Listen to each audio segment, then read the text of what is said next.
দিল্লিতে আসার পর থেকেই দেখি সব অবাঙালি বন্ধুরা আমাদের বাংলাকে সন্দেশ আর রসগোল্লার মাধ্যমেই চেনে।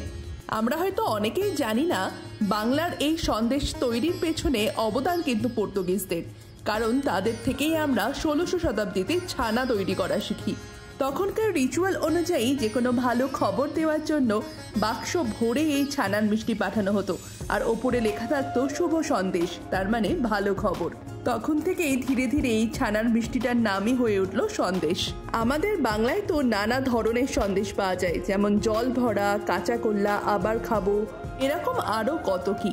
আমাদের কমেন্টে কিন্তু জানাতে ভুলো না তোমাদের প্রিয় সন্দেশ কোনটা, আর এরকমই আমার মতো কোনো মিষ্টি প্রেমী মানুষের সাথে শেয়ার করে দিও এই সন্দেশের গল্প কথা।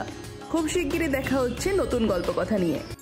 ভিডিওটা ভালো লাগলে একটা লাইক করে দিও, আমাদের চ্যানেলকে সাবস্ক্রাইব করে দিও, আর আমাদের জানাতে ভুলো না তোমাদের সাজেশন, কোন খাবারের গল্প কথা তোমরা আমাদের চ্যানেলে শুনতে চাও।